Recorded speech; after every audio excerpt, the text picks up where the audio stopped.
குருக்ஷேத்திரத்தை மூடும் அந்த இருண்ட பகல். அர்ஜுனன் ரதத்தில் பாய்ந்து செல்கிறான். கிருஷ்ணர் ரதசாரதி. ரதம் மண்ணையே பிளந்து ஓடுவது போல. கிருஷ்ணர் மெதுவாக சொல்கிறார், அர்ஜுனா, அஸ்வத்தாமா சாதாரண யோதா இல்லை. இன்று அவன் கோபமே அவனுக்கு ஆயுதம். தொலைவில் தூள் எழுந்தது. அஸ்வத்தாமா ரதத்தில் நின்று கத்தினான், அர்ஜுனா, உன் மக்களை இழந்த துக்கம் நீ மட்டுமல்ல, நான் என் தந்தையை இழந்தேன். அர்ஜுனன் பதில், ஆசாரிய புத்திரனாய் பிறந்தவன் தூங்கி கிடந்த குழந்தைகளை கொன்று பழியை கழுவுவது தர்மமா? அஸ்வத்தாமா சீற்றமடைந்தான். அது யுத்தம் அர்ஜுனா. பாண்டவர்கள் வென்ற துன்பத்தை நீ இன்று அறிந்தாயே. இருவரும் அஸ்திர யுத்தத்தை தொடங்கினர். அக்னி, வருண, வாயு, நாகாஸ்திரம்.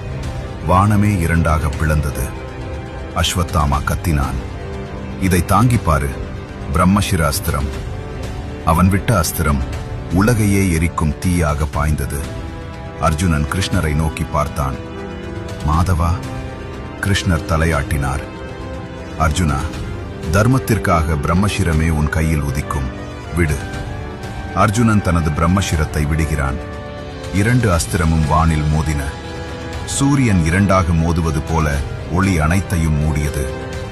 கிருஷ்ணர் நடுவே நின்று தடுத்தார். போதும், உலகை அழிக்கும் பெரு பாவம் இது. அஸ்வத்தாமா கரைந்த குரலில், என் தந்தையை கொன்றவர்கள் சமாதானத்தில் வாழ்வதா? நான் எப்படி அமைதியடைவு? கிருஷ்ணர் சினமடைந்து, குழந்தைகளை கொன்றாய் அஸ்வத்தாமா. அது தர்மம் அல்ல, அது உலகம் மறக்காத பாவம். அர்ஜுனன் முன்னேறி, திரௌபதியின் மக்களின் ரத்தம் உன் தலையில் தடம் விட்டிருக்கிறது. இன்று அந்த மணியை நான் படிக்க வந்தேன். அவன் அஸ்வத்தாமாவின் மணியை படித்தான். அஸ்வத்தாமா வலியால் நடுங்கினான். கிருஷ்ணர் இறுதி நீதியை வழங்கினார். அஸ்வத்தாமா, உன் பாவத்துக்கு மரணம் போதாது, உன் காயம் மாறாது, உன் வாழ்வு முடிவடையாது. 1000 ஆண்டுகள் உன் குற்றத்தின் நிழலில் நீ வாழ்வாய். உலகம் உன்னை பார்த்து அருவருப்புடன் பயப்படுவது, அதுவே உன் தண்டனை. அஸ்வத்தாமா தரையில் விழுந்தான். அர்ஜுனன் மணியை எடுத்துக்கொண்டு திரௌபதியின் முன் வைத்தான்.